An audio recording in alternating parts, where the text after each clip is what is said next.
Welcome, ladies and gentlemen. Hello, namaste, sat sri akal. This is your host, Paul Syng, and today we're gonna make some art. We all have our rituals. For me, sitting down for an hour making art is purely a meditative practice. Here's what we're gonna be doing for the next hour. I'm gonna go on the internet and find some cool images and try to put them together in a collage. Do I have a subject? No. Do I have an idea of what I'm gonna make? No. So sit back and relax and enjoy this creative therapy session. First, we're gonna dive into the World Wide Web and find some cool imagery.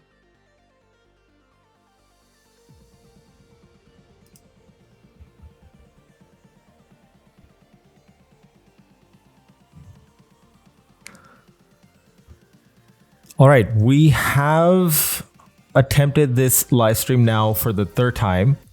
I was having some minor technical difficulties. What you have missed so far, if you are watching this for the first time, is I did end up downloading an image from the internet, and it is of a very famous Hollywood actor. I also have cropped him out of the background, as you can see. And what we're going to do next is think about what are some of the elements that we can add potentially in the background, what kind of look and vibe we can potentially create. Now, in my mind, a very simple thought process is that if we were to kind of take this composition, let me switch over to my iPad over here for a second, here's kind of what I'm thinking right out of the gate is, so we have the Hollywood actor in this square composition, and I have him sort of laid out in the middle based on, hold on a second, I'm just gonna move my mic. All right, so I have Mr. Will sort of, well, mine looks like a scarecrow, but you get the point. Now, what I want to do is I'm thinking maybe create some sort of a horizon line using the subject with some sort of artifacts, maybe some sort of architecture in the back, and maybe some sort of a leading up lines. So the subject's face is gonna be sitting right at that horizon point. So it's gonna draw the viewer's eye right to the middle. That's kind of my initial thoughts on potentially how I'm gonna approach this, but let's see where it goes.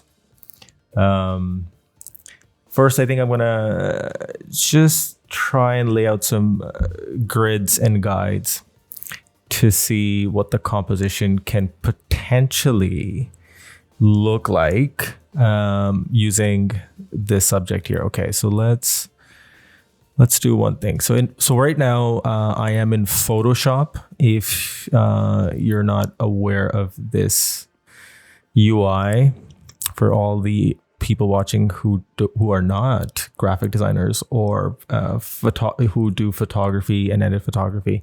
In fact, let me also switch over to the other side so you can see my tools a little bit more clearly. All right. So here we have our subject, and let's keep that music going in the background. All right. All right. The first thing I'm going to do is, after I've kind of found this one portrait image of this actor, I think his name is Will. And what I'm doing next is I'm going to lay out some grids and guides. And that's just to kind of help, place and anchor objects on the page. It's just a little exercise that I'd like to do. So I'm going to probably lay out like 6 columns and 6 rows. All right, there we go. I feel it's like a little bit more helpful to have these guides because you're not looking at a blank canvas. It gives you a really good starting point. And all right, so what I'm also going to do next is I'm going to take this edit that I've done, and I'm going to turn this into a smart object. The reason I'm going to do that is primarily because it's easier to work with smart objects within Photoshop. All right, so here we go. And I'm going to hit Command T and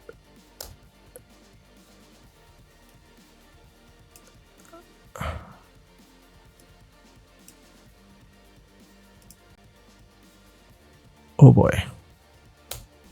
Okay, there is a minor lag again. All right, I have a feeling I'm getting all those technical snags as yesterday. Apparently my machine. Oh boy. All right, we're still gonna try and power through this piece. Hopefully we can hopefully we can make something despite the performance issues on my Mac.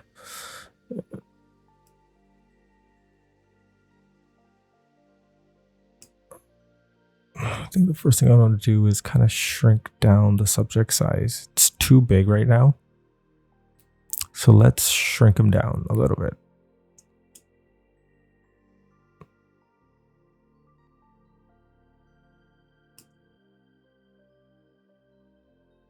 That looks a little bit better.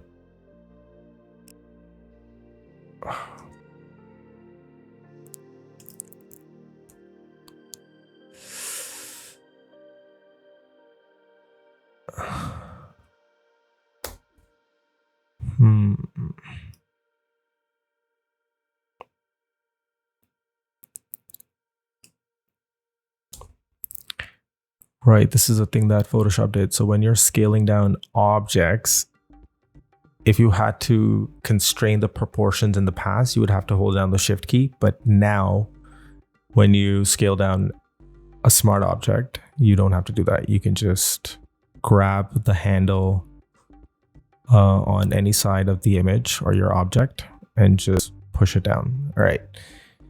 Okay, cool. So let's also make sure that we're saving as we're going along. Boom, save. Now I'm gonna open up Chrome. Actually, you know what? Let's close Chrome because Chrome hogs up a lot of RAM and memory. I'm gonna actually go with Safari. Well, you're wondering, well, Paul, why do you actually have Chrome when you like Safari? Because there's a lot of platforms and applications that work or that have preference on Google Chrome, so you still have to have it in the background. I highly recommend that if you have a Mac and you have all your other devs are also on that same Apple ecosystem, then just use Safari, because then when you're saving your passwords, you're using across devices, it's just such a seamless experience. All right, so I'm going to open up Unsplash, which is a fantastic resource if you're looking for free images. Unsplash.com. Here we go. All right. So on unsplash.com, we're going to try and look for some sort of a landscape image with potentially a good clean horizon line, which I can throw behind our subject based on that sketch that we had earlier made. If you remember what I did, let's take a quick look at that. So here's that sketch. So as you can see, that the white outline represents our subject, and then our finished composition is actually going to be square. And based on that, I'm gonna have our subject sit right bang in the middle. So your eye and the horizon line all kind of lead up to his face, and that's where he kind of has a really good facial expression and all that stuff. All right, so we're in Unsplash now. The site has apparently loaded. Let me actually also increase the size here so you can get a better view. Ooh, I like Unsplash. This is a fantastic place if you're looking for free images. All right. Oh, this is an interesting UI design element that they have a search bar right here at the very top under where you type in your URL, whatever. And then they have above the fold right in their masthead, they again have another search bar. So that's twice. You can't really miss it. Okay, so let's look at let's look at landscape. So that would be a great place to start. Ooh, these are cool.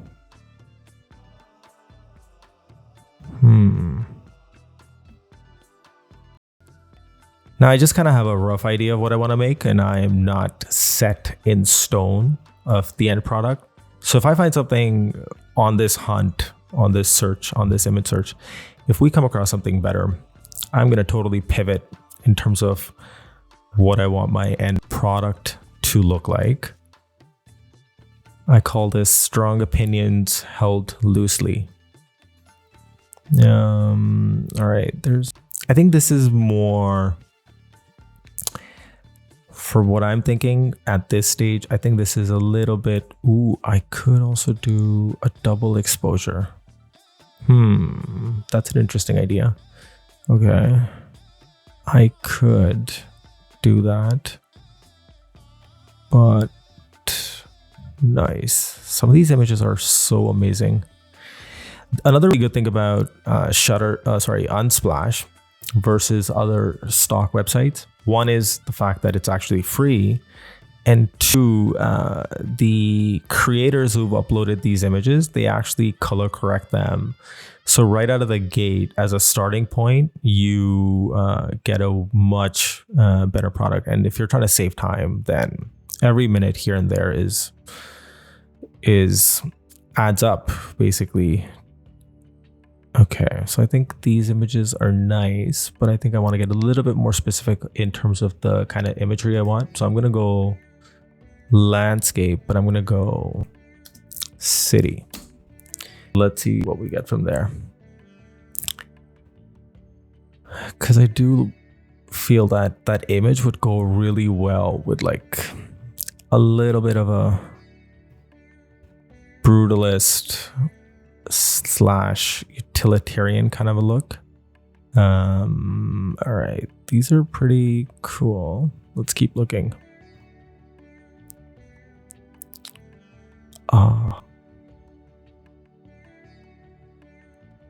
Nice.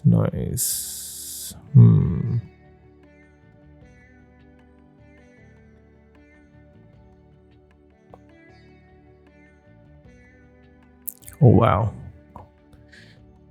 I feel like New York is probably I think maybe it's just because it's Unsplash, but New York probably has the maximum amount of aerial views. Oh look, Toronto. That's where I'm from. Nice picture, Mr. Marson's College. I think. Hopefully I've not mispronounced this guy's name. But this looks like a cool image of Toronto. I'm not sure if I actually want to use an image of Toronto, but that did look pretty cool. Let's keep looking.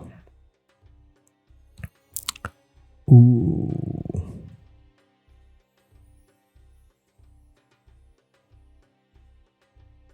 These are interesting.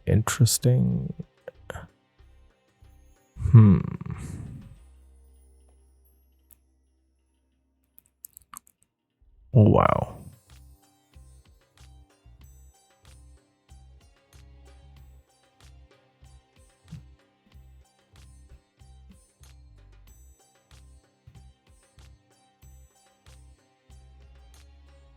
I would probably say that on any typical project, you can figure out, what your layout's going to be, your composition, how to place your typography. I think things that really take up a lot of time is when you're looking for very specific imagery, or stock video or anything, any kind of content that's stock. In our case, we're just making art, so we're super flexible. But even within this, ooh, this looks cool. All right, I'm not really like the vibe so far in terms of what I'm saying. I'm gonna do is I'm gonna change up my search. I'm gonna say architecture. I love architecture photography. In fact, a lot of the inspiration for the design work that I actually do comes from architecture. There's just, wow. Oh, this looks really cool. Let's try this image. So let's download this one. I like this. Yeah. Searching for architecture and I immediately find an image. What does that tell you? I'm a little bit more malleable when it comes to architecture photography. All right. So we're not going to just throw these images around and make a mess. What I'm going to do is I've actually created a folder on my Mac. So the episode is Art with Syng, episode 1, and I'm going to go to resources, which I've created. So I have like a proper structured folder, and I'm going to throw this into images. Save. All right, so I think we have our first layer. But what I'm going to do is before I actually go straight back into Photoshop, I'm probably going to want to look for a few more images. So I have a bit more variety and options when I go back into Photoshop. Because that's the whole point. We're making a collage and we do want to have variety. Ooh, this looks really cool too. So let's download this one as well. I'm saying. Sometimes, that's, you just gotta put in different keywords and then all of a sudden you're like, bam, I like these. And you ended up wasting like an hour looking for the wrong keyword. So sometimes it's just about finding the right keyword. Ooh, I like this also. I'm actually feeling this vibe a lot right now. The curves, I think paired with our subject, I create that really cool effect of how I'm just imagining in my mind where potentially right now, a very quick thought that comes to my mind is that if I was to approach, as you can see, I'm already pivoting from my original idea, but that's the whole point of doing art. That's the fun part. So if I was to, again, just kind of draw out my frame, and then if I was to go back and say, all right, so, I have my subject, in the fedora, and then, and then he's right there. And then maybe these images kind of, curve around the subject like that. And maybe we have some sort of element here. That could also work. Let's see. So this is our pivot number 1. This is our original idea. So let's keep going. I'm gonna see what other images are out there. But I'm liking what I'm seeing so far. This is very, very interesting. All right. These curved images are pretty sexy. Okay. Now, ooh, even this one looks really cool. So I'm going to download this one. Totally digging curves and vibe. Okay. And then another thing I want to do is find some details, if that makes any sense, because in my composition I'm gonna have predominantly a background and the subject. Or how about this? How about we, ooh, this looks really cool too. Shit. Okay, I'm gonna download this and then let's at least start putting some of these elements together, and based on where net out, we can always come back and, oh, that looks so pretty.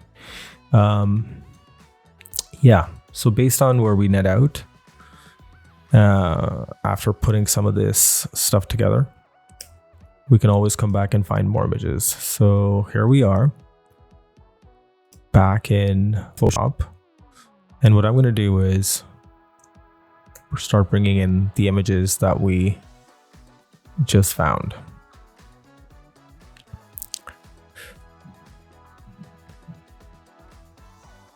Well, I'm seeing the beach volleyball again on my screen, and this is probably why I had challenges yesterday when I was trying to stream this same episode. Hopefully we can power through this one today.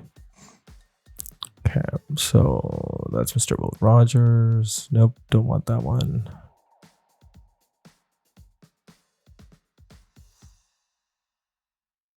Why do I get this inkling feeling I'm going to end up ordering a new MacBook? Because the one that I have is 4 years old and it's probably dying. Okay. I think I'm going to start off with this image here. Let's just go with this one. All right. Here it comes. Waiting together. Cause my Mac is so slow. Damn. By the way, if you're wondering what this Instagram handle is at the bottom, typically, or not typically, what I do is when I make art, this is the thing that we're making. I'm going to post on my Instagram feed, which is at the bottom right of the screen. All right, so I got this image dropped in. Doesn't this look so amazing? It's amazing what architects actually do. It's so impressive that they imagine, like somebody actually sat down and drew this and imagined that, these are the lines, that this is the structure that they imagined, right? The elevations. And then a whole bunch of other people actually helped in executing and creating it. So I think it's to architects have the vision, they make that initial concept, and then they get the help of engineers, construction companies to help execute that vision that they have. Whereas for graphic designers, I'm sort of imagining something and I can actually go ahead and execute it real time, like right now. Whereas an architect, he has very little control over the execution, so to speak, compared to graphic design, where I'm imagining something and I'm actually making it in Photoshop. Okay, so the next thing I'm going to do is I'm going to use my quick selection tool, which, let's zoom into this for a second. I'm going to hit the right bracket key and increase the aperture of my selection tool. And let's just select this gray area because we don't want this. We're going to pop this out of the image. And then I'm going to go Shift Command I to invert my selection. And I'm not really concerned about a very precise selection. Reason being is at the end, I'm gonna capture brain probably again. So I'm gonna give Photoshop a moment to breathe. All right, here we go. We're gonna layer mask. And what it's done is it's basically taken what was in the middle and selected, but I'm just gonna invert this. I'm gonna go Command I. I'm gonna select that layer mask and just, there we go. Ooh, that is already looking really cool. Now, The next thing I'm going to want to do is most likely, okay, so if I turn on my grid again, now, although my initial idea was to place our subject in the middle, looking at this current composition, my brain is saying maybe I should have him sit on the bottom right corner, which is also, again, not a bad place from a composition perspective, because I am using the rule of thirds in this case. So what if our subject is here? There we go. And now we've got, okay, let's remove those guidelines. And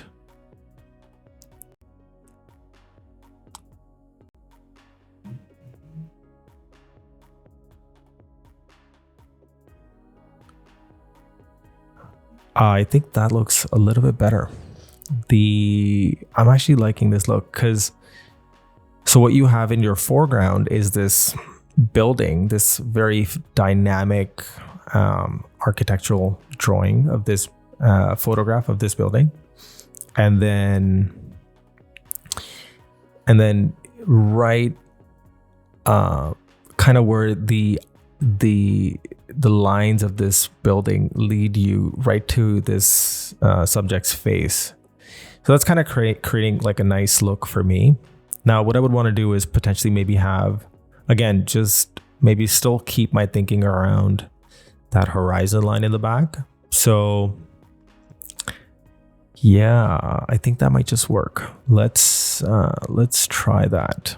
Okay, I'm going to jump back into, I'm going to first actually, hold on. First, I should actually save this so I don't lose this. Step number 1, boys and girls, always save your work. And what I like to do is work directly using my cloud. So I have most of my files, working files directly in Dropbox.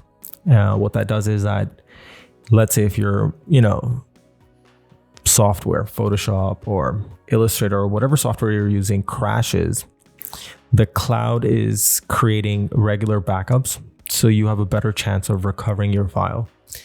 That's a quick tip. That's a quick pro tip for you. So if you're working in any of these tools and softwares, what you want to do is take that file and move it from the local drive onto your cloud and work directly from there. Okay, so now let's try and find sunrise or the ocean. Ocean sunrise is what I'm going to look for. To kind of ocean sunrise. Ooh. Okay. Ooh, these are some pretty dramatic images. Ooh, I like this one, but this one might interfere with my subject. Ooh, this looks really cool too. All right, I'm gonna just download this one as a backup to see maybe it fits, maybe it doesn't, I don't know yet. So let's download at least this one. And then we should also try and find some, these look good, cool. Ooh, this just gave me an idea. Maybe I should look for something in the cloud, because on that architecture that we have, those swooping lines, it's like the views from bottom up. So maybe the person is actually looking up into the, so maybe the viewer at the end is kind of looking up into the sky. Okay, we're gonna look for that kind of an image too. Ooh, I like this one. This has that nice vintage-y vibe that I'm going for, so I'm gonna download this one too. Ooh, so many good images. When you find really good images and are happy with what you find. Such a treat. Okay, let's keep going. Oh, this is so cool. This has such a nice... Okay, I'm going to download this one too. Okay.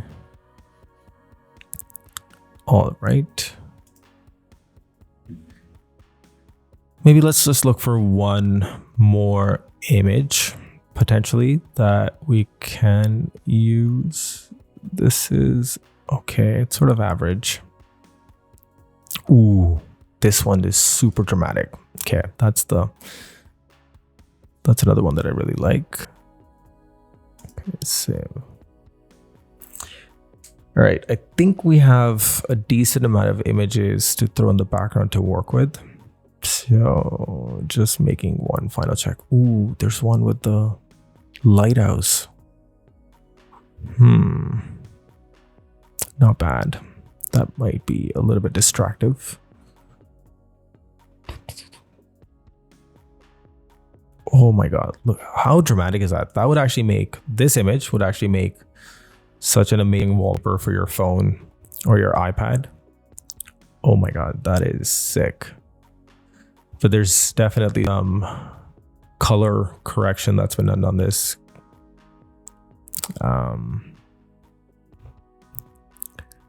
Okay, you know what? I think I feel pretty satisfied with what I have so far. So let's just jump back into Photoshop and bring in the sunrise image. So let's go Shift Command P.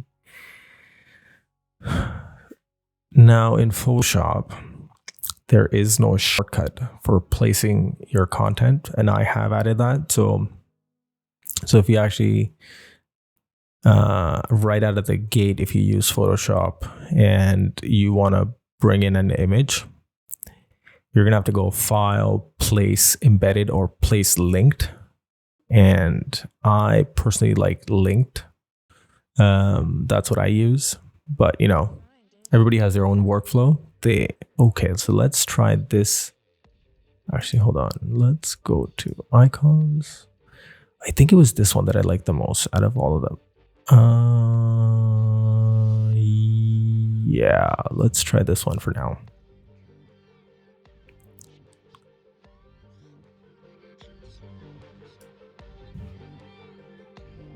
Okay, and let's switch over to... Okay.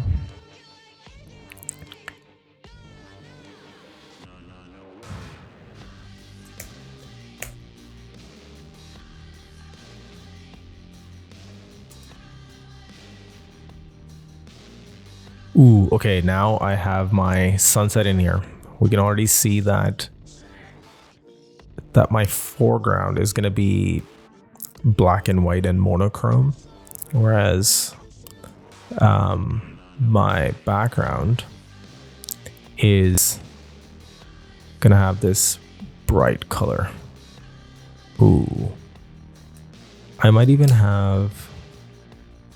So now here's the part. Now that image is so big, it's just jumped out of the artboard. I'm like, damn, I want to be on my own. I don't want to be in this artboard. Okay, it's back. So now you're like, well, the entire composition's gone. Well, that's because my image is on the top layer. I'm gonna move it down all the way to the bottom, and it's gonna very simply sit at the back of my composition now. Let's just go to a second. It's having a moment.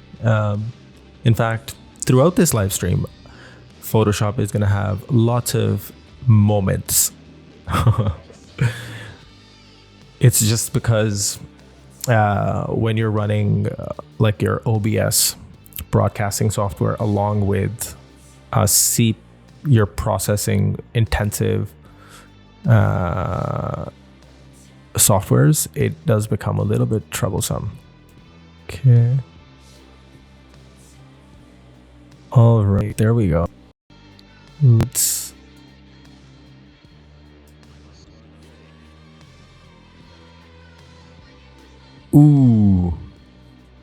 I'm actually already liking where this is going now.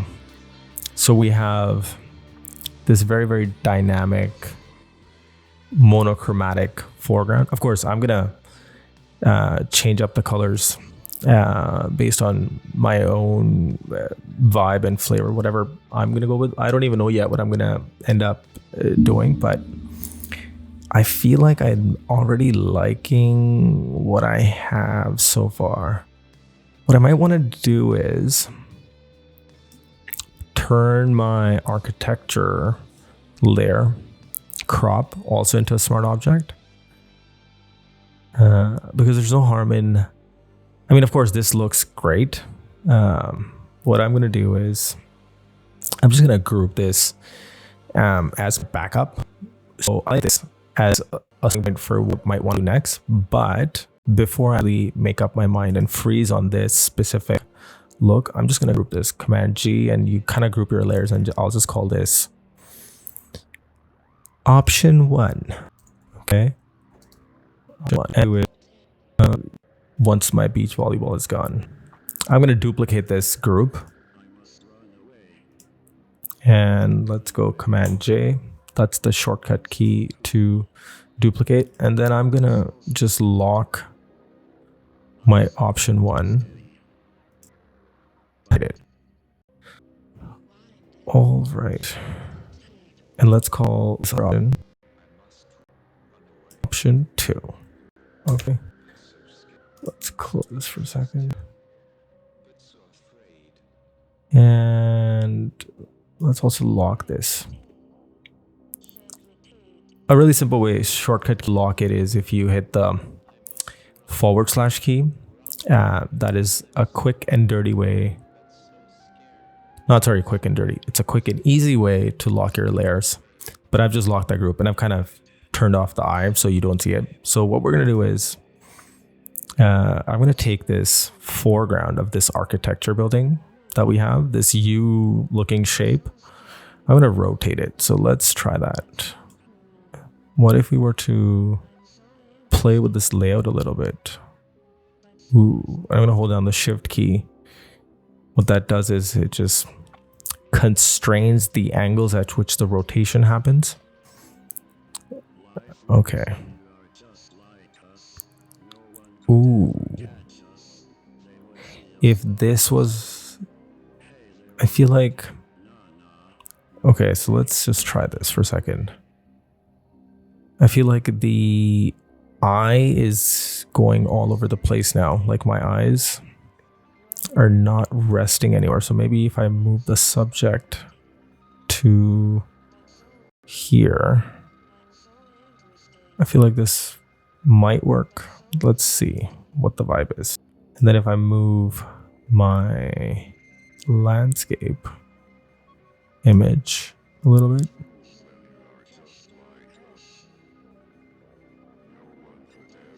Ooh. Well, this definitely has a interesting vibe. Maybe I need to increase my subject size because there's now a lot of negative space in the layout. Oh god, my Photoshop is acting really funny. All right, don't worry. Your friend, your mentor, your coach, your president, your politician, your local governor, they all want me to upgrade to a new MacBook Pro. If my mom's watching this, she's probably shrugging her shoulders. She's like, I know my son, he just needs an excuse to buy a new gadget.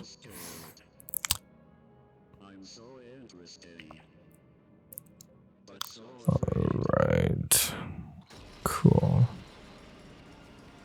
Okay, so it's just because of all the lag that I'm currently experiencing on my Mac. I'm just trying to go slow and steady, not to shake up things too much. Okay. I'm gonna shift back to my subject.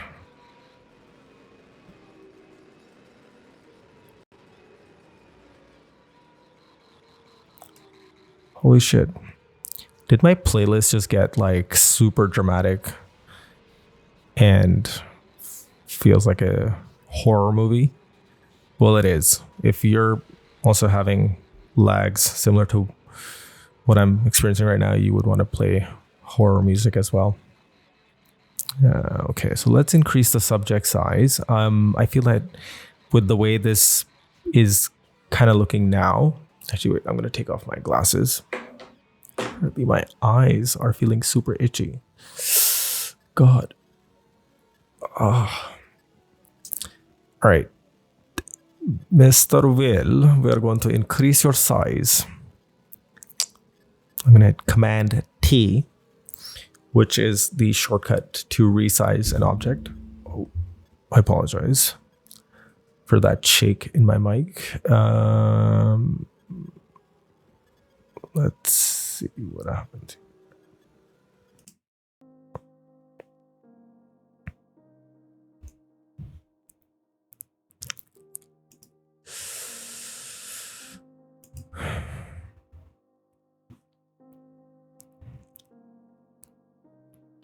There we go. Now, let's see what happens if we increase the size of this a little bit. I think this might, yeah, I think this does a little bit more to our subject. The sizing is, I like this whole, like these curvy lines, because it match, like they go, you see these lines go up, around, and then they kind of go with the silhouette of, and I actually really like the fact that he's actually wearing a fedora, because it creates like a very similar line aesthetic around the subject and the building. How beautiful. I like how some of these things kind of come together. Let's just move him around a little bit to see the best position might be.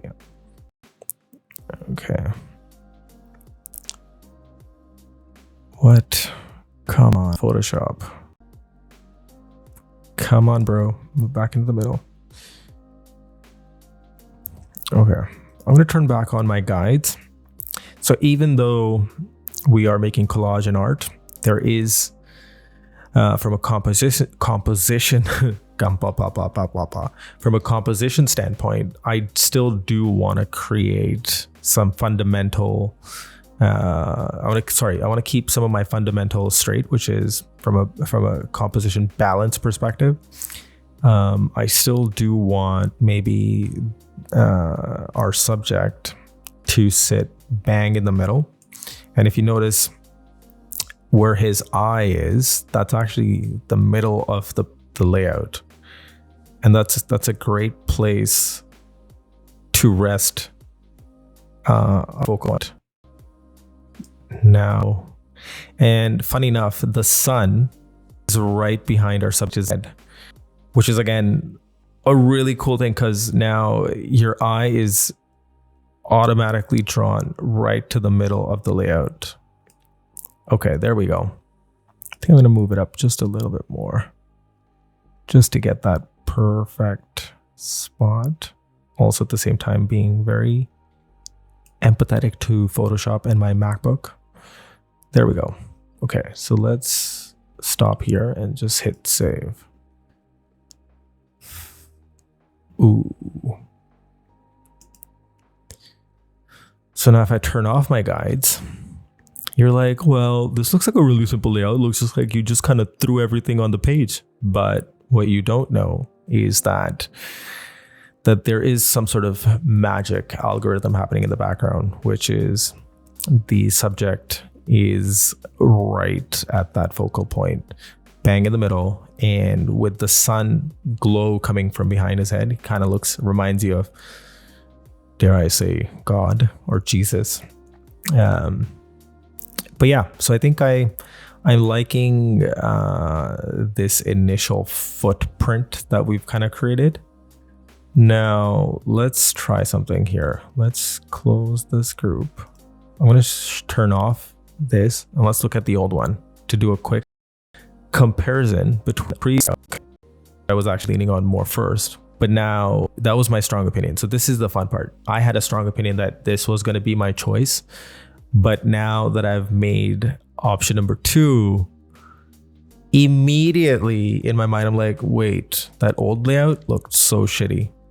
compared to this one. I mean, I'm actually leaning more on this one. So I'm going to go forward with this specific layout. Okay, so what I'm going to do is, again, turn off the old layout because I don't want to continue that one. And so what's the next step that I might want to take here? Well, I might want to look at how this horizon line in the back sits in comparison to all of these other lines, because I still want to keep this line a little bit more prominent. Like you can see up here, you can clearly see these lines going, but because of this very dark water line here, it kind of gets muddled. So maybe what I might want to do is move that background. I'm going to hold the shift key, constrain how I move it, and just move down the line just a little bit. Ooh, that feels good. Okay. Now I can actually see these lines a little bit more clearly, which does feel a little bit more better. Okay, let's try that again. Ooh, I think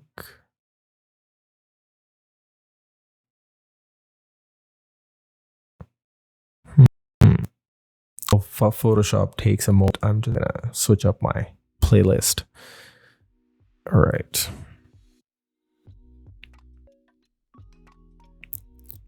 Okay. Maybe I just want to move it up a little bit.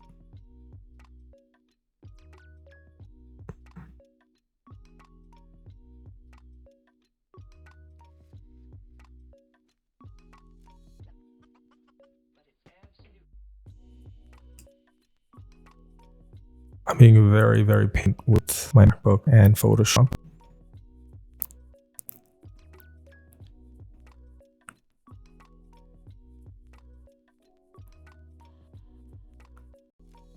I think just having a little bit at that bottom edge, so you get of where the sky meets the earth, but it's not really eating away at this line here. I think that is probably that happy spot that I can live with. So I'm gonna just move so you can see like that the origin of the light is like kind of like right here, and I want it actually behind our subject. So I'm gonna move this over a little more just to kind of get that perfect look. But we're gonna go very, very slow, patiently, so our machine doesn't crash and this live stream continue.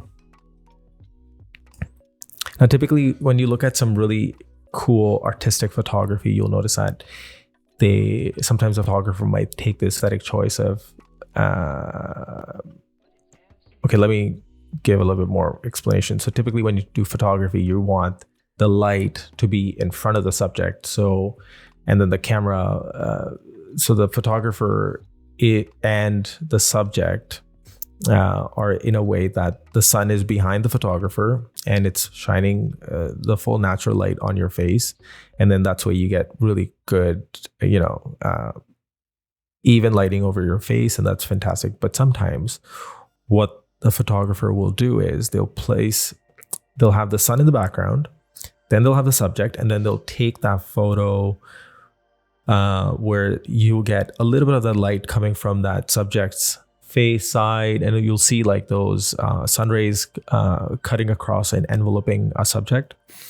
That's kind of the vibe here that I'm thinking about. So if you see that that light source is kind of right at the edge of his cheek, I might want to bring it up closer to his eye.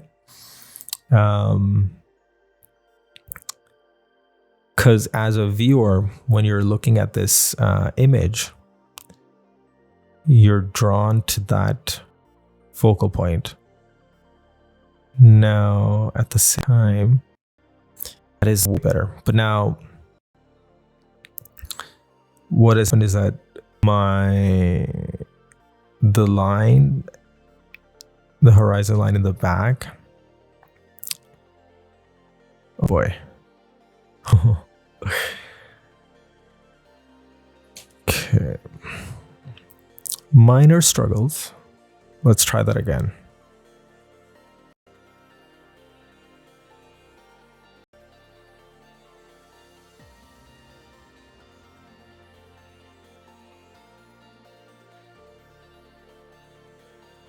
What was the place on this side? No, I think I think the light source is a little bit better off on this side, because you'll notice that the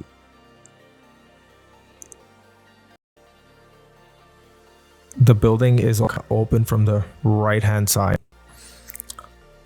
so it does create that nice open space. I think I'm going to stick with that side.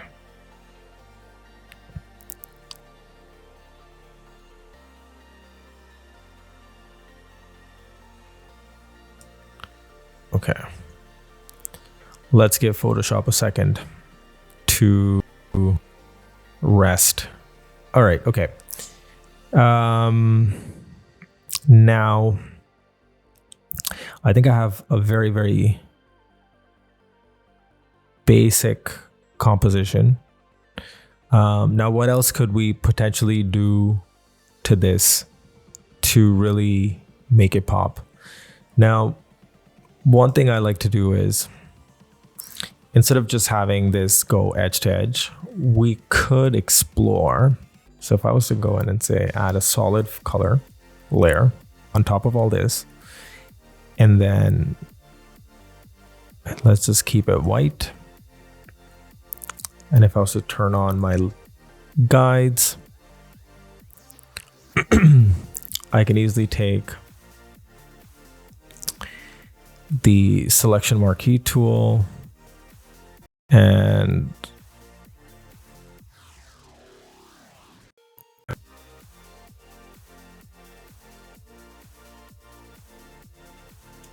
hit that. So what I'm doing now is creating a border around the image, a frame.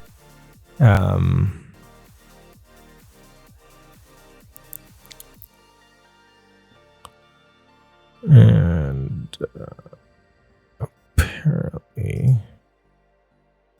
let's try this.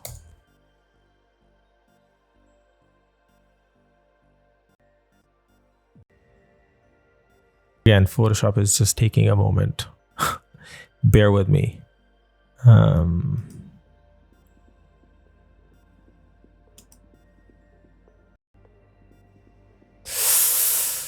Okay, apparently that's not working.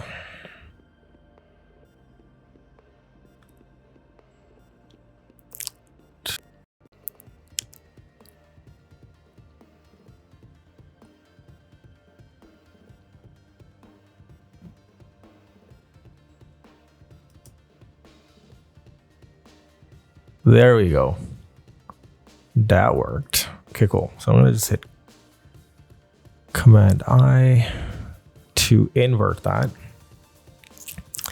Now all I did was just added like a very slight border around my image, and it wasn't much, but I feel that it just kind of added that finesse, and it feels more like a photograph now, just because we have that white border around it. Now I'm just gonna, I think I'm gonna keep this frame. So what I'm gonna do is I'm just gonna lock it by hitting the / key. And what I'm gonna do is I'm gonna continue working underneath. So whatever we might end up doing underneath, that's gonna, we'll have, that can bleed off the artboard. Whereas the frame on the top will just keep all that composition looking nice and clean and tight. Okay, so what's the next thing I might want to do from a composition standpoint? So I have clearly this in my foreground. I have my subject where the eye is sitting right in the middle of the layout. And then you also have the sun sitting behind the subject's face right next to the cheek. So it's just sort of, you're getting that like nice halo effect around his face. Now, again, just like before, what we can do is, now again, I've started to form a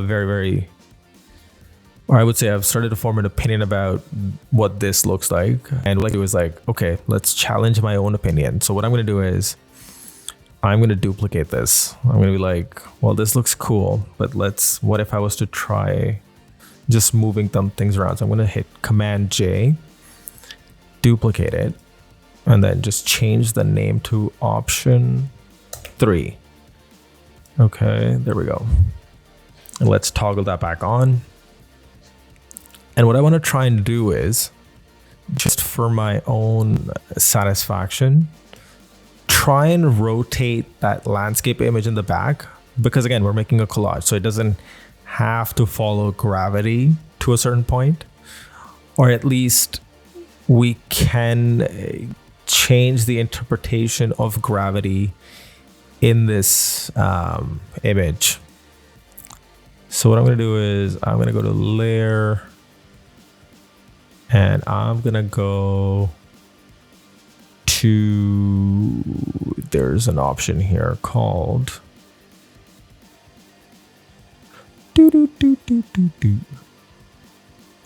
smart objects.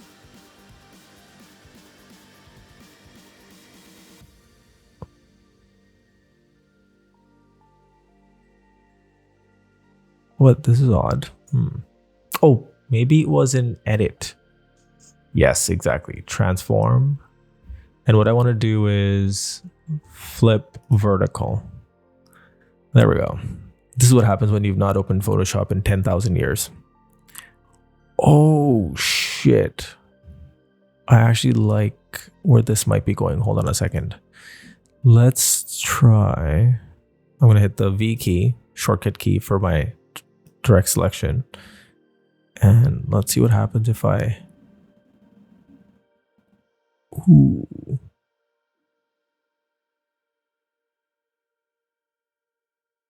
Oh my god. Oh my god, this looks way better. Why did I not even try this? Okay, I'm so glad that I tried this. I feel like just by flipping that image over,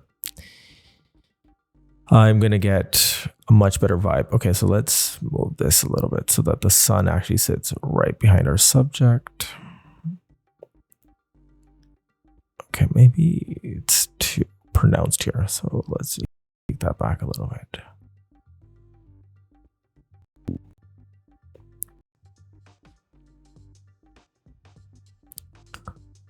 That actually feels a little bit better. I feel like now this line, as your eye sees this line, it goes like in this nice motion, and then it goes around the silhouette, around the fedora, and back in. Ooh, I feel like this is, oh god, Photoshop, man, bro, come on. Adobe, just integrate your softwares to work with the GPU and not the processor. Ooh. Like, this feels way better. Now, what I want to try and do is make, oh god, come on, man, shit. So every time I move the image, apparently Photoshop doesn't recognize that I've unclicked the image, because what I'm optically setting in place, and now I let go of the mouse. Just stop there. Don't move. Freeze.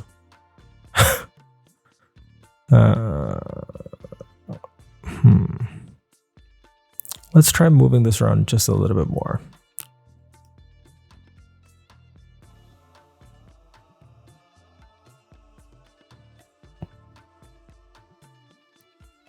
I feel like the naked eye can't even tell that the background image is actually upside. The only thing that's happening here is that the eye.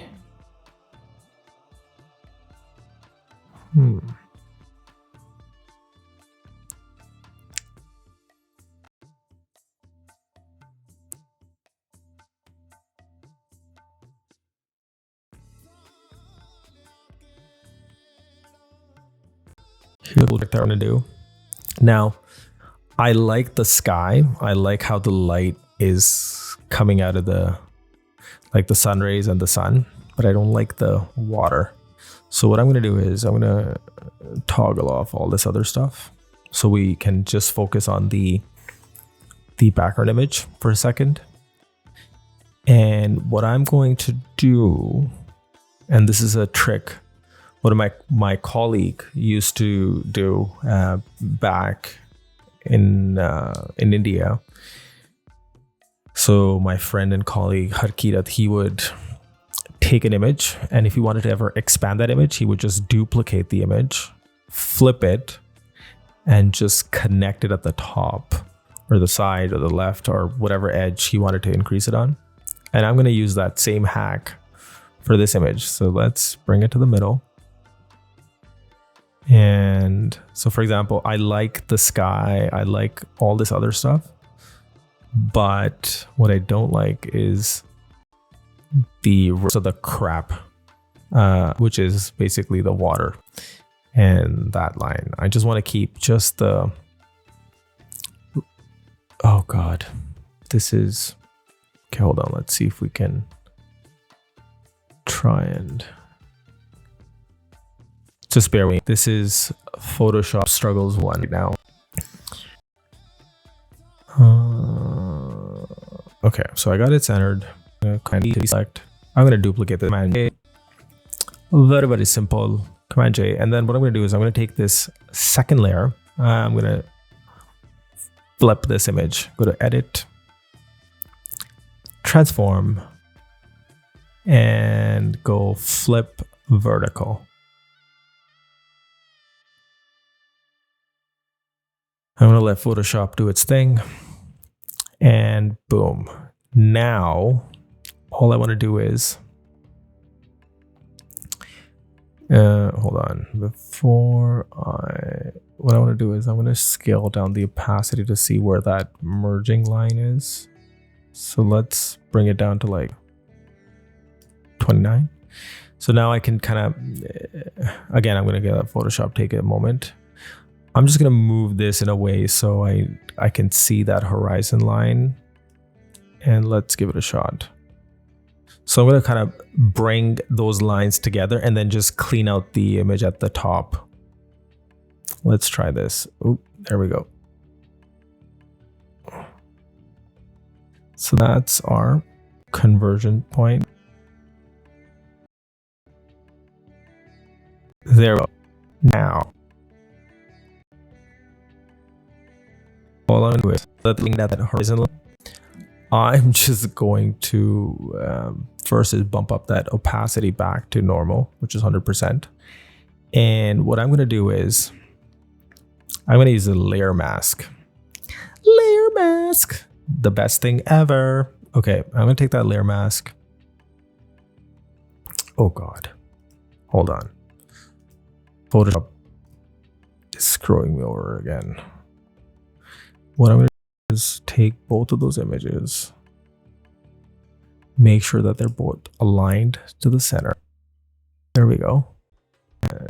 To small, and then basically all I'm doing is I'm just aligning both the images to be their vertical middle, and I mask out some of this image. It's going to work like a charm. Let's go to the top image. Hit that mask button. And let's use the paintbrush tool. Okay. And all I'm going to do is use the black fill and just mask all this stuff out.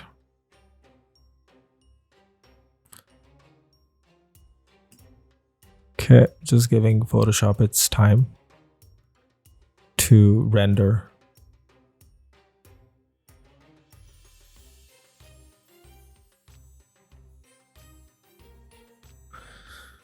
Ooh, I feel like I've made it this far. I have a good feeling that we're going to be able to push through and get this done today without any crashes. Fingers crossed. Ooh, the beach volleyball. Oh no, I spoke too soon.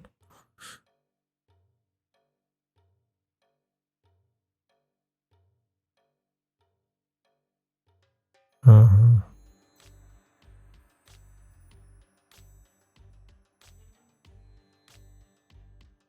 Oh no, I'm still getting the beach volleyball. Bear with me. Stay with me, guys. If you're most likely going to be watching this after the fact. So just remember, when we were shooting this live, the hardware and software, the left and the right brain, weren't in sync.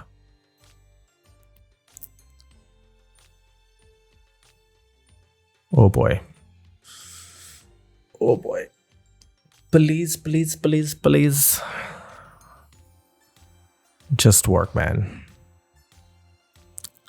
Okay.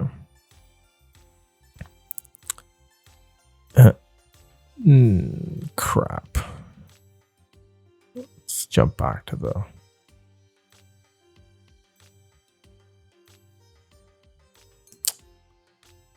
Let's try another thing.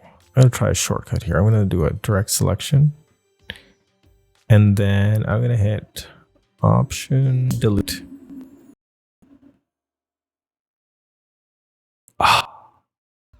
That what I actually want is even this line here.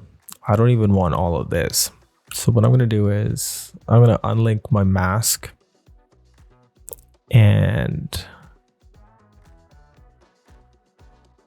bring this image down a little bit. Let's do that.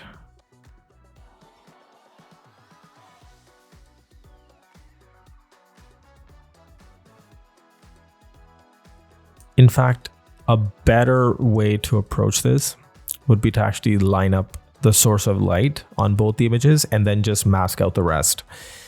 That actually might be a way better solution. So let's take this mask that I've created, delete that. And fingers crossed, reattempt to mask out the image on the top. So again, we're going to do the same process. We're going to first shrink down. Sorry, not shrink down, but lower the opacity of that image. And what I'm going to try and do is line up the source of light on both the images. So let's try that.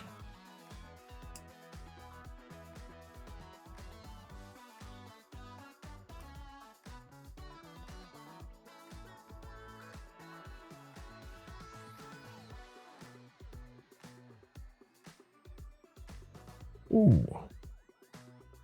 You can already see how bright it is getting in the middle. Ooh, that might be I think this is a much better way to do it, is to line up the horizon line, is to line up the source with our sun. So I'm going to hit this. A. Center it again. Command D. I feel like this would have taken us maybe 3 minutes, 4 minutes, but just because of all this performance issues, we're pushing the envelope here.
Okay.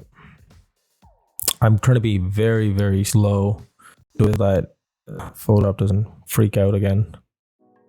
So I'm very, very slow.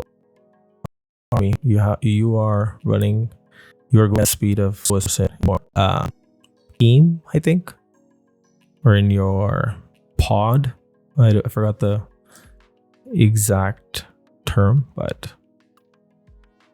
okay, let's switch this one off for a second. And let's turn that opacity back up. Okay. Right. So if I switch this off for a second, you know what's an easier way to do it? I should have actually done that before. Is a quick hack is if I want to basically line up the light source on both the images, I should just create a simple guide. Paul, what are you doing? So we know that our light source is sitting right at this point here on the layout. So what I'm going to do is when I switch this off, turn this one back on. And now clearly at this point, that's not where my light source is. So I'm going to go back to my top layer and move it. Shift and nudge. Okay. Keep going, keep going, keep going. And I'm gonna offset it just a little bit because just get more with. So we go. So still lit, so actually this out a bit or a better merge between the two images. Oh fuck. Again? Okay. I definitely need to buy a new machine. Okay, let's shift again. Try to move it down again. Let's try that again.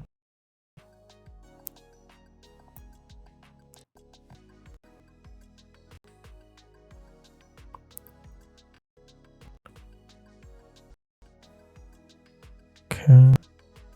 I can really Photoshop railroad the image very slowly. All right. Okay, cool. Oh no, not again. Please, please, please, please, please, please. Shit. Okay.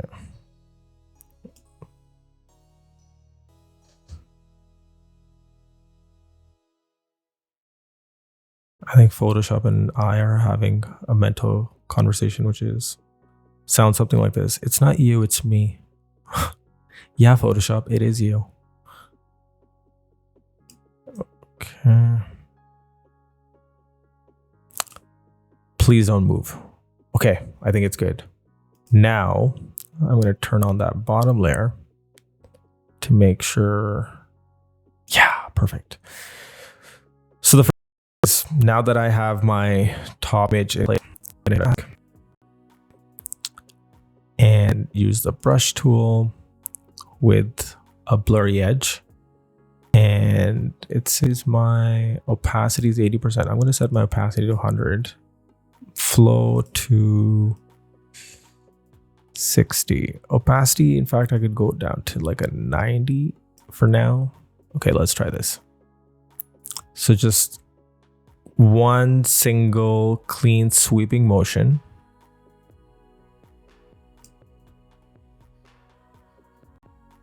And there's that beach volleyball again. By the way, I'm actually curious if there's a way to optimize Photoshop to work in a very demanding environment where you have multiple applications running. So if you know something, please do share. That would be amazing. Because I've looked on the internet quite a bit and I couldn't find jack. So let's get rid of all of this.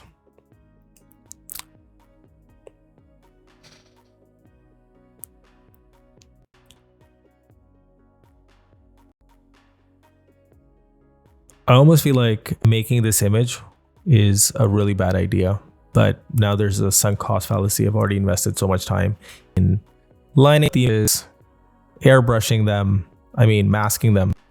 It is all completed. Okay, we're almost there.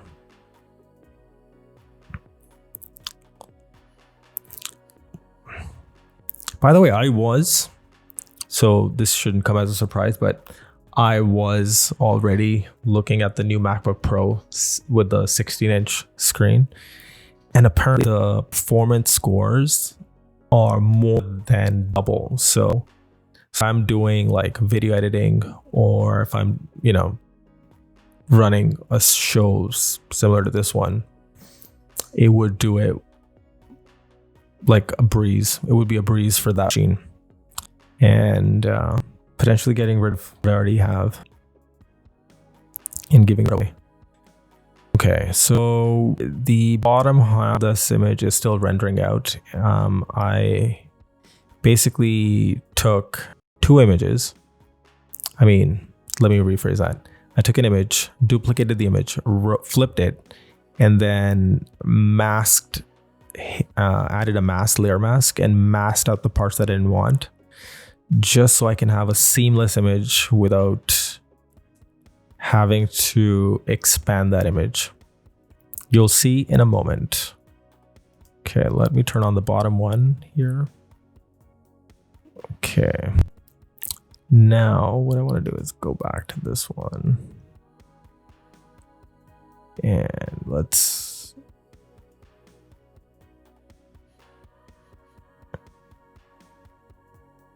clean this up a little bit more.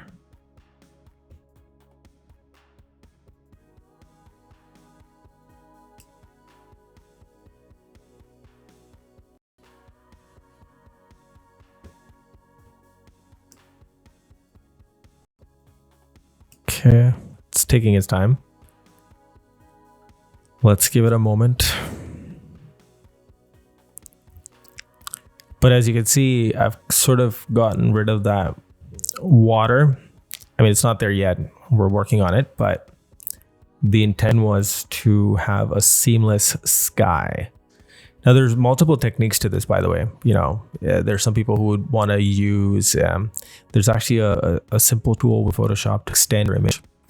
That is a good way to go as well. Or you could use a clone stamp tool to duplicate, to add pixels. There's multiple ways of doing it. For this specific situation, I decided to go duplicate the image, flip it, add a layer mask, and create that seamless top half.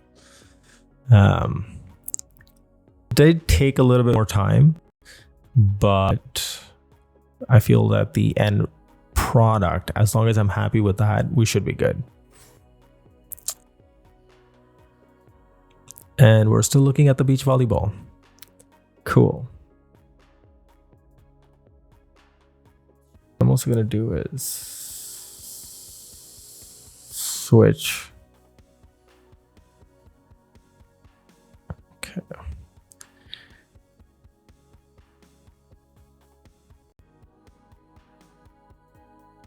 This is odd. If you're watching this after the fact, just remember that MacBook Pro paired with Photoshop, paired with a live broadcasting software, is not your best combination.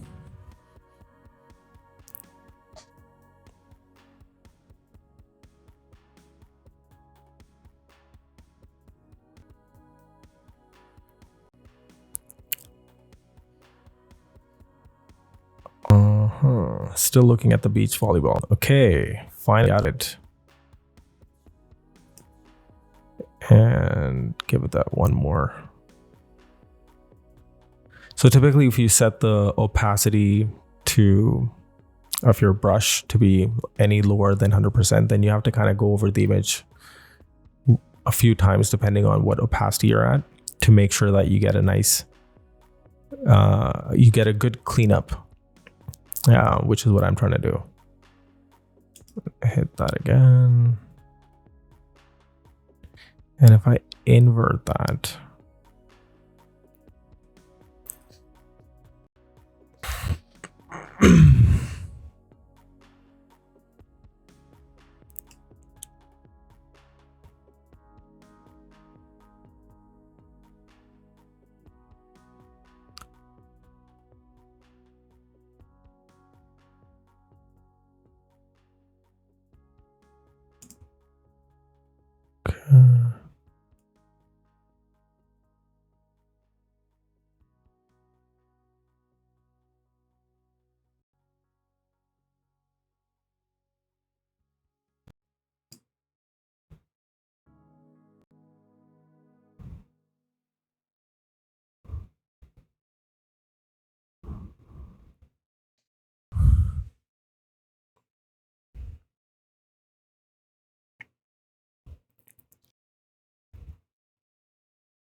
You know what? I'm going to take an executive decision and not try and blend these images, because apparently Photoshop not handle it at all. Let's bypass this process or step totally.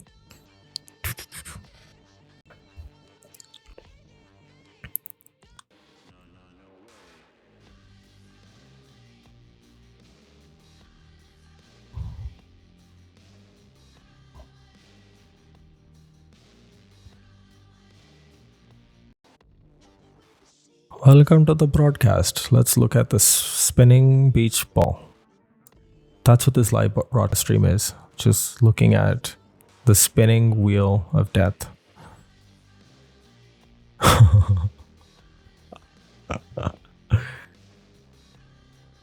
And I'm just gonna...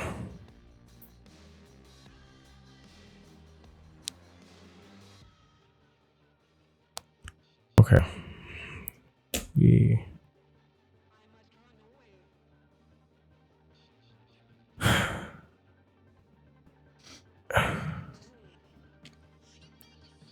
What we're gonna do is...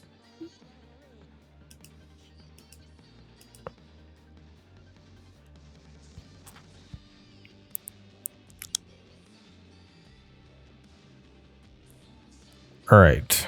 What we're gonna do is we're just gonna move past that step because our hardware is not working. So now what I'm gonna do is, to kind of give this a more harmonious look, I'm gonna add a gradient layer. So I'm gonna go to gradient map at the very bottom. And in the gradient map, under properties, let's pull this out here. We're gonna have a lot of options. What I'm gonna do is pick this one here. I like this gradient look. You're like, shit, that is so electric. I mean, of course, if you're going for this look, you can go for this look. That's your vibe. But that's not the vibe I'm going for. What I'm gonna do is I'm going to firstly reduce the opacity of this layer mask. Okay, let's reduce it down to like a nice 40%. So that takes the edge off, and now we have a really nice texture. But here's the best part. What you do is change the blend mode. So now if I hit overlay, for example, that is going to give it a really different look. So let's just give Photoshop a second to, again, render this overlay. Ooh, I like the soft light. Okay, I'm going to go with the soft light here. And after that,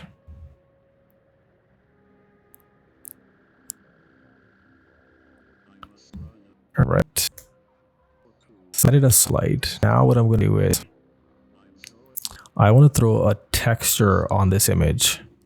I might add like an airplane here.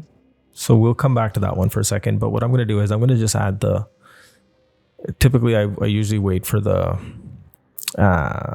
textures and any other 50,000 feet view global effects for the end. But this is a unique situation. So I'm going to go again, shift. I'm going to place some texture in this image. So I have my textures in my Dropbox here. My personal favorite is adding some grain. Now, there's some multiple ways of adding grain within Photoshop. You could natively create grain in it. Let's add some film dust textures. I think knowing this has that similar Hollywood vintage vibe, I think this texture might look really good. Okay.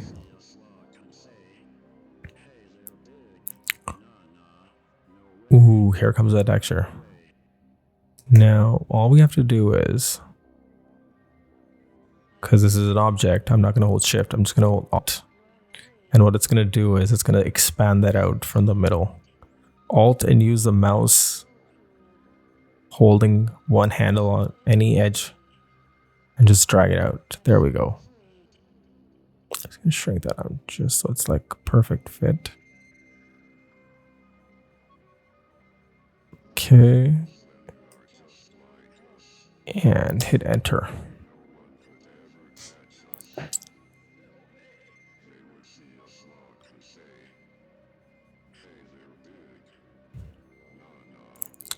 So another, so this is just like a light film texture. After this, I'm also gonna add one more, which I really like. So I'm gonna go with screen.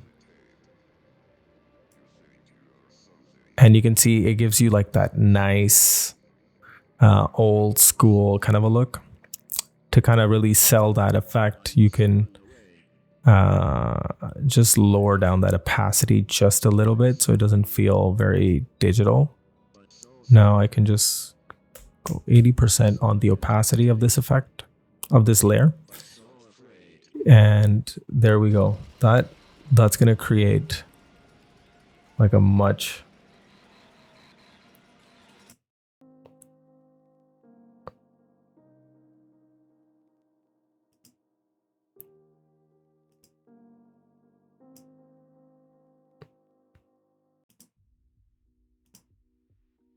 cool. Okay.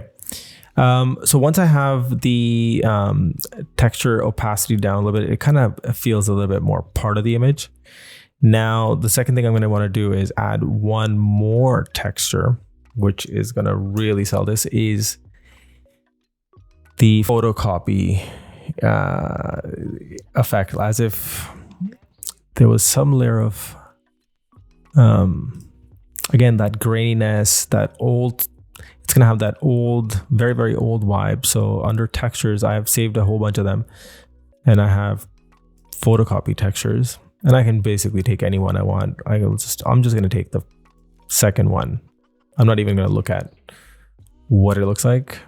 I already know that they all kind of have a unique look. So by just adding this photocopy texture in addition to the film grain, it's going to really sell that effect. So you can see that this is basically just somebody photocopied a piece of paper.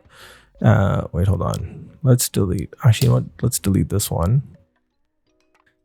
I know for a fact that I actually like the first photocopy texture in that folder. So I'm going to bring that one in. Let's delete this. Okay. And let's bring in that first image because I know it has a slightly more water and a little bit more what I would say Yeah, it's a little bit more cleaner and wider spread out. So when I throw it on this, it's not going to take away from the image, but just add to it. Okay, again, just giving Photoshop a moment to process. There we go.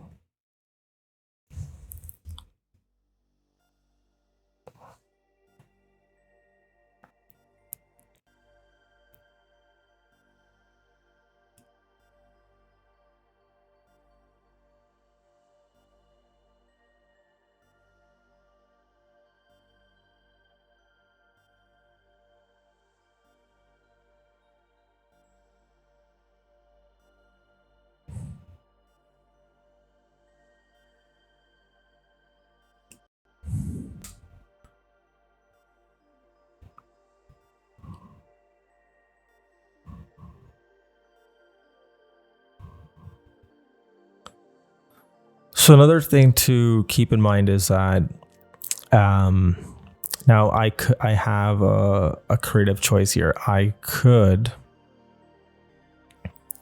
keep these textures above my gradient map, or I could be like, no, I want it all to kind of have a more uniform look. So I can.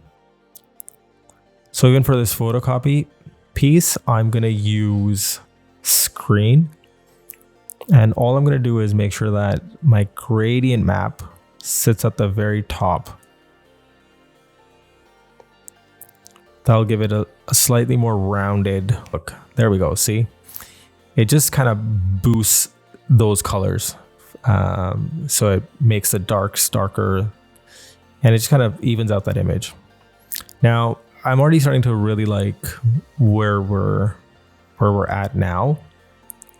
I might just want to throw in maybe like a plane flying here or some sort of an object. Let's find something that goes here. It's something to show potentially exploration or travel or some sort of a element that'll go here, or maybe something that might sit in this corner here, maybe. So let's just save this. I think we're in a good spot.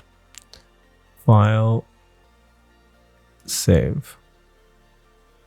Okay, going back to the internet, back in our browser. And what I'm going to do is, and this is a fun hack, just to save time, knowing that we've already given considerable amount of time to Photoshop to process. I want to save us the trouble of editing out a small object. So what I'm going to do is I'm going to look for PNG images of flying objects. Maybe from planes, birds, rocket ships, a balloon, hot air balloon. I can think of a few. So we're going to use one of those. Oh, God. Google.com. Let's see what we can find on Google.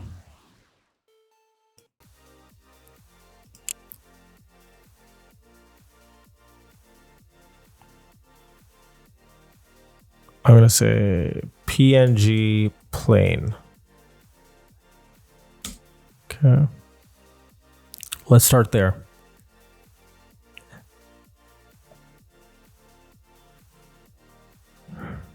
Ooh, there we go. There's tons of stuff here.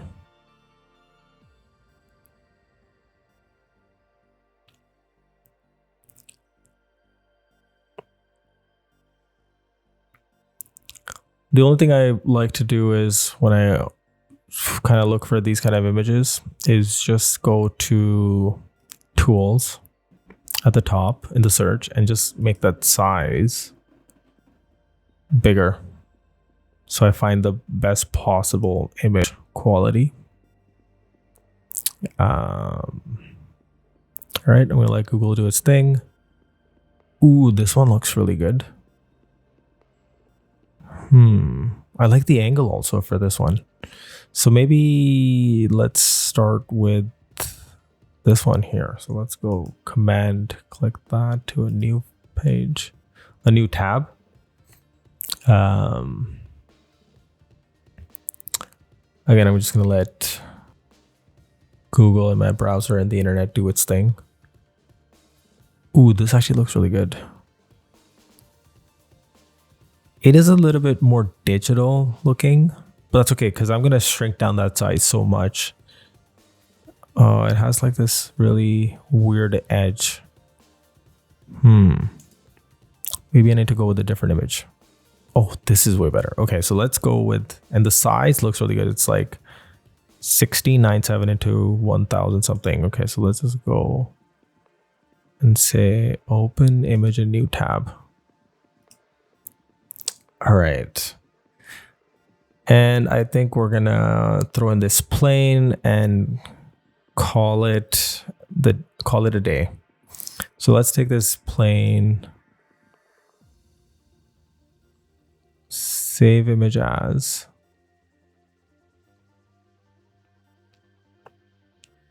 Again, I'm gonna save it to my project folder. Ooh, I like how this plane looks. Now, let's see where that plane sort of fits into this whole composition over here.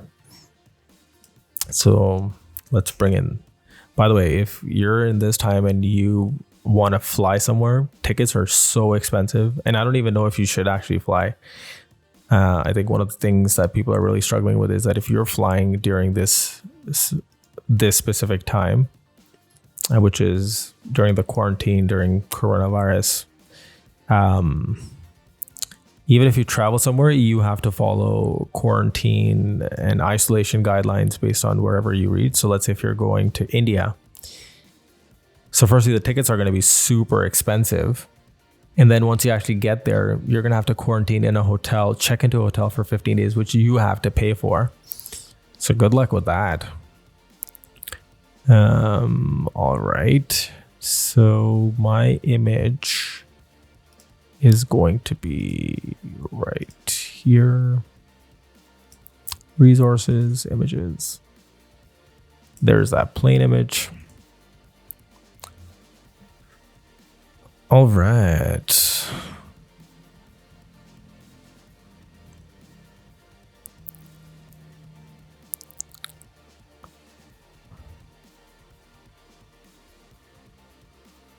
Ooh, that looks really cool. Okay, let's shrink this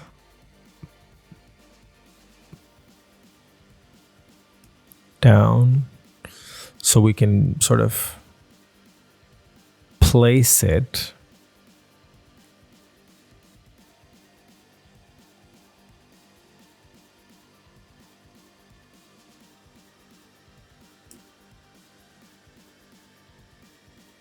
okay.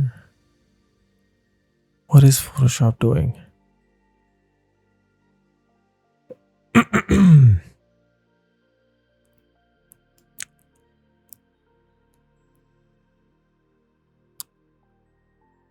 Okay, I think that looks like a good size. Let's go with this size. And the other thing I want to do is let's bring this down a couple of layers so it sits underneath all that cool stuff that we've been doing. All right, so now let's move this plane over to a side. Ooh, I think I just got an idea. Okay, so maybe on this side, the plane looks like it's left the composition. And then, ooh, okay, hold on. So maybe we want to make sure that it crosses the eye level. So let's place this here. And I'm going to duplicate this plane. And what I'm going to do is just shrink it down. So almost like what I'm trying to do is create like a timestamp, but also show the path of the plane.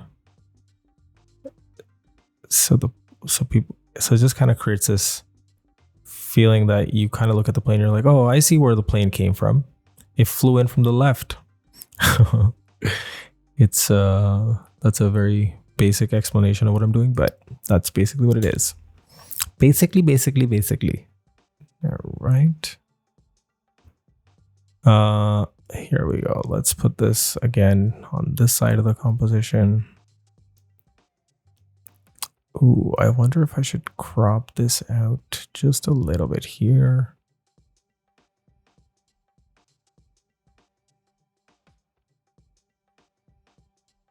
Ooh.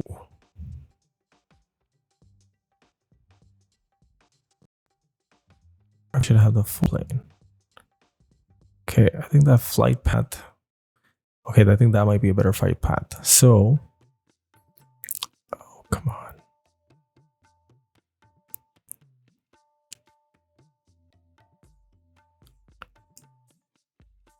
By the way, if you've stuck around all the way till now, you are a champion. Because I don't know many people who have the patience when it comes to art and design. It's almost like watching paint dry. But to me, no. For me, it's very poetic, meditative almost. And ooh, I like where this is going. I think what I might want to do is just to flip shit around. What I'm going to do is take this small plane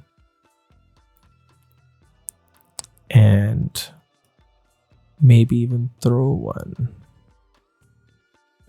right into this cavity here. But what I'm going to do is just to create that contrast, because now you have a big plane and then you have a small plane. And then what I want to do is potentially have a really, really tiny plane floating around in the back. And then again, what that's doing is just tricking the eye to sort of feel like the planes are at a distance. So let's shrink that down even further. Okay, cool. Now anything that's obviously further from the eye is going to be smaller. And that's basically what I'm doing. So I've just got another plane there. I'm going to throw that into the corner. Again, just create like a little bit of fun corners, fun little spots for the eye to look at. Oh God. Okay, whatever you're seeing on the screen is Photoshop going bananas. Wow, what the fuck just happened? Command Z. Luckily, I have Command Z, so I can just do that. Now, I'm just going to move this again. Attempt to move this again to this corner over here. There we go. Oh, God. So,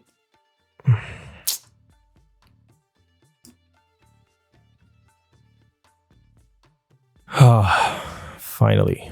Now, this big plane here, I feel like it's a little too much for where it is at. So let's just crop it out a little bit more. In fact, let's have it sit in the bang middle. And let's also take the plane that is sitting on our bottom left. And there we go.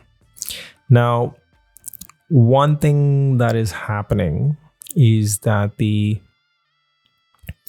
overall aesthetic of the whole image is very monochromatic, whereas the stark whiteness of these planes is not very, I would say, pleasing to the eye, because they're stark white, whereas everything else is like this monochromatic. So what I'm going to do is I'm just going to group these planes together.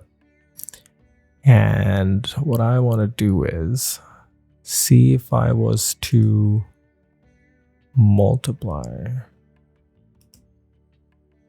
What would happen if I multiplied the planes on that background?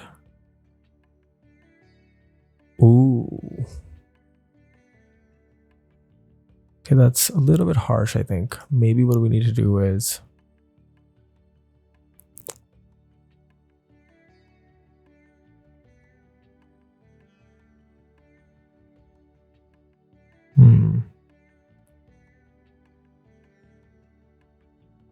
Ooh, I like this. Color dodge. That definitely has an interesting look. I think what might really help sell this is if I was to keep this back to normal, but then the big plane gets the color dodge. Okay. And then what? Okay. And what we could potentially do is add some text to this now. Hold on. So where's my browser? Hang in there, folks. We're almost done. We are about to land this one. No pun intended. Actually, no, pun intended. Let's see. Will actor. I think his name was Will, so I'm going to try and see if I can find... Ooh. Hopefully this finds the person. Fingers crossed. No.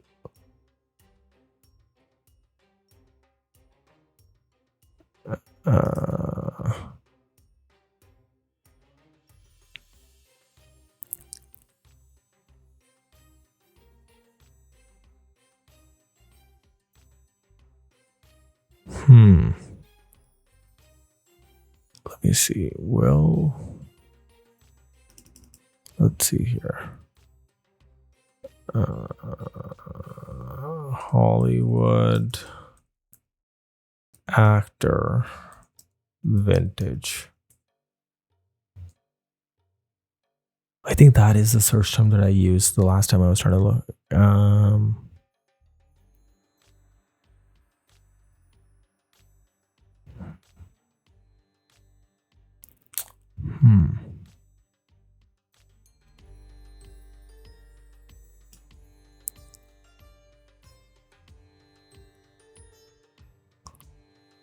Maybe I should pair the search with Hollywood actor vintage and the guy's name. Will. Maybe that gets us closer to the person that we're looking for.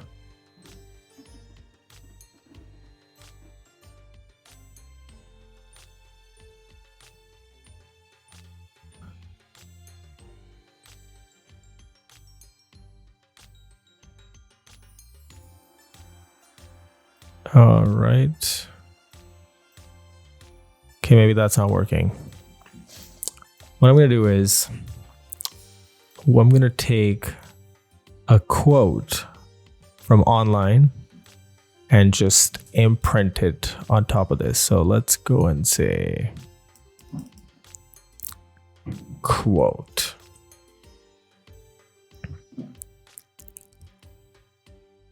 Let's play with a interesting quote.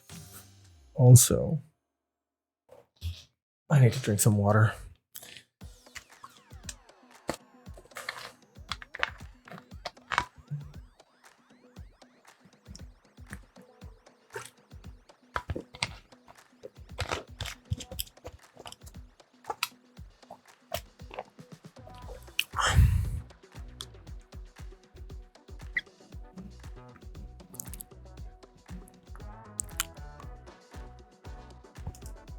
Ooh, I like this quote. It says, there is no weight limit on beauty. We can easily change that to there is no weight limit on flights, to go in line with the image that we already have. So I'm going to say, let's take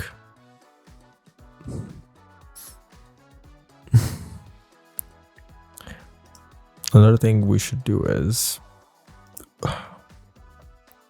so I'm going to turn those planes into a smart object, and the best thing to do is mode, and turn it into grayscale.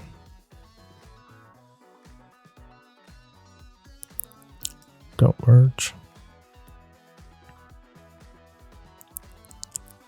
Don't rasterize.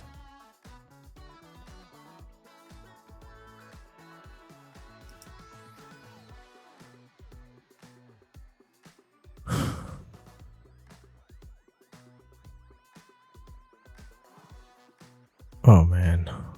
Oh shit.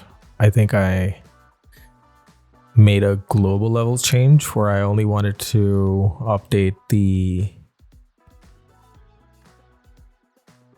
color of the planes. Okay, we might have to go back a step. I'm just gonna wait for Photoshop to render this. Great. Well,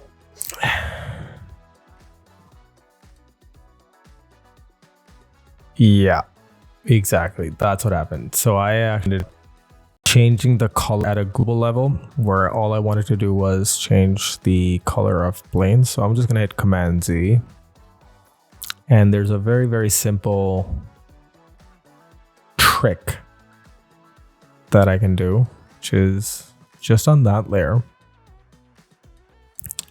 I can add a black and white.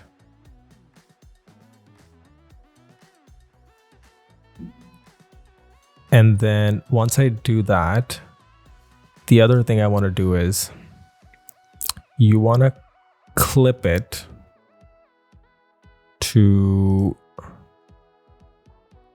I think it was, no.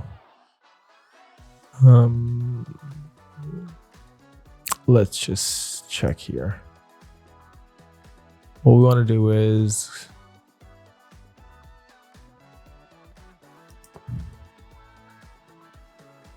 there we go.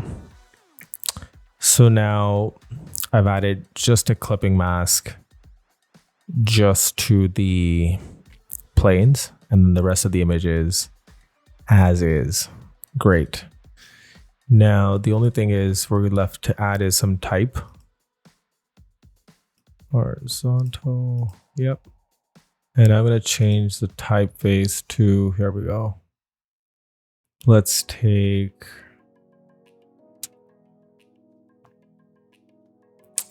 I have a lot of fonts here. Great.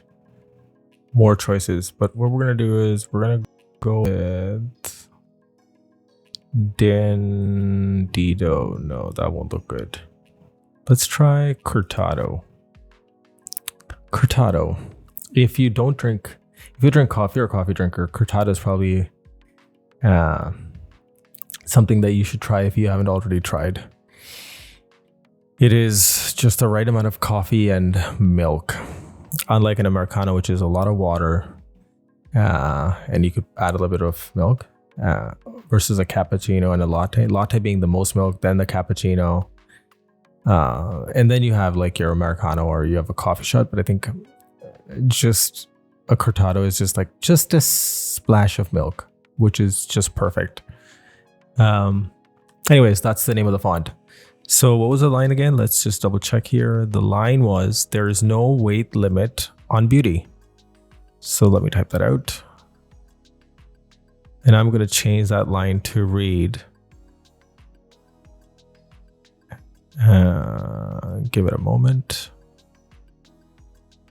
to load up again. Okay. gonna call this "There is no weight limit on flights." So this seems like he's an airline and he's making this pompous claim. There's no weight limit on flights. And that is it.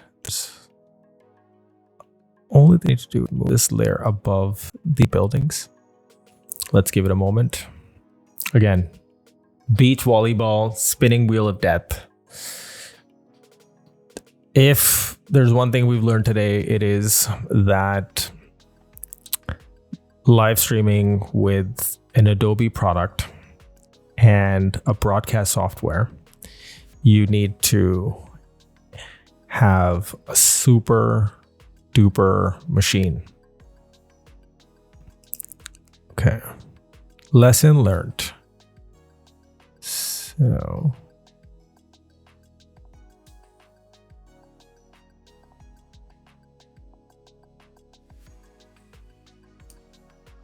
ooh, what if I was to make the text wrap around the building? Okay, let's try that. So what I'll do is I will duplicate this text layer just so that I have a backup. And what I'll do is hide it and lock it so I don't accidentally move it around. But what I'm going to do is I'm going to take this top layer, this duplicate that we made, and go type, and let's try. Oh, right. Actually, before you can actually even give any effects to the text, what you need to do is convert it to a smart object. And then now I can actually right click on the text. Oh, okay. Very odd. I can go and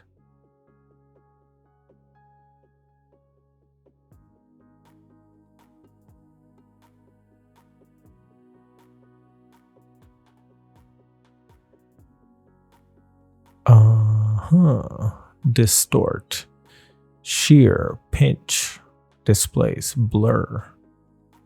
Okay, I don't want to do any of those actually. This is odd. What I want to do is extrude to 3D, match font, preview size, language option, up to all text layers. No, I want to warp text.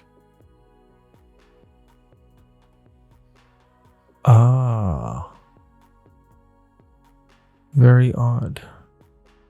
Okay, so maybe what I need to do is hit Command Z.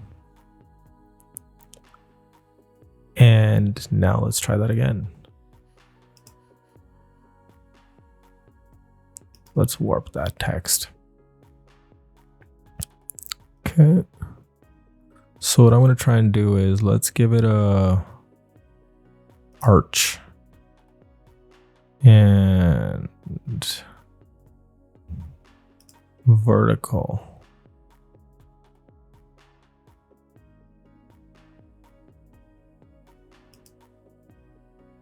So this is plus 50. So if I was to go minus 50, what would happen? Let's try that. Yes, I think that might be better. So if I actually go and hit minus 80, let's, okay, I think that might ruin the text a little bit too much. So let's go easy on that and say minus 30. Okay, let's try this. That is step one. I might even just keep like no curve at all on the text, but there's no harm in trying what this looks like.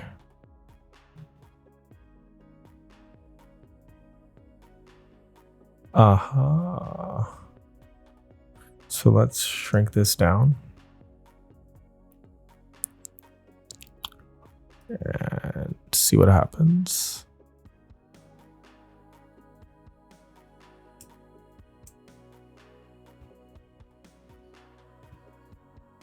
think we're almost there. We got through this, folks. We're almost there. Right at the edge. Right at the end. Sorry. Edge. Definitely at the edge of our seats. Hoping this ends.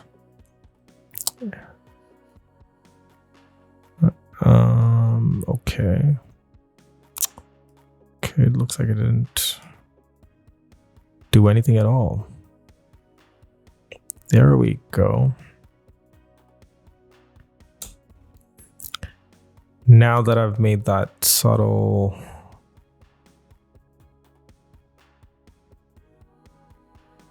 again, I wonder if the live stream also shows you the beach volleyball, or it's just the mouse. Okay, let's go back here.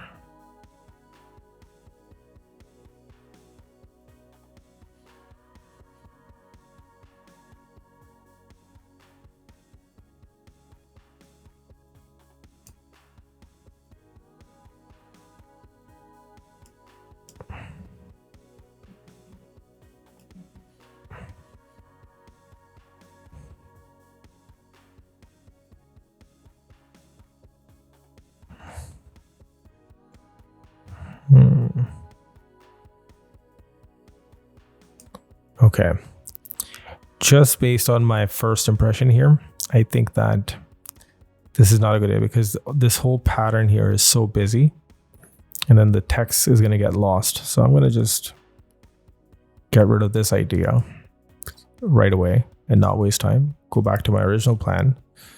And all I'm going to do is stick with that one.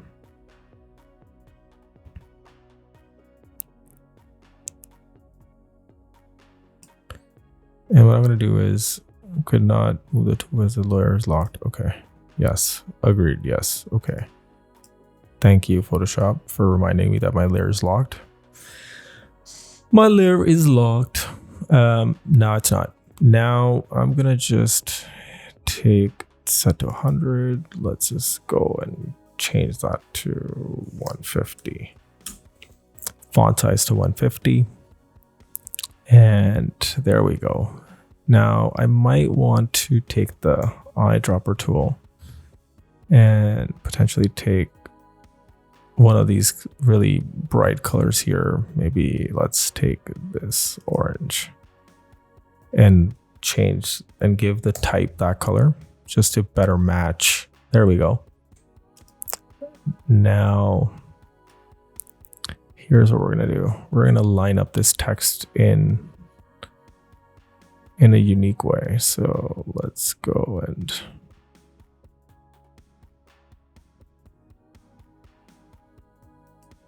okay.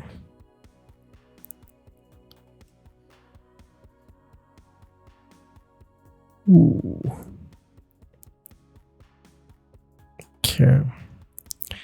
I think this type might blend in a little bit more. So let's hit those guides and let's try and line up this text in a way where it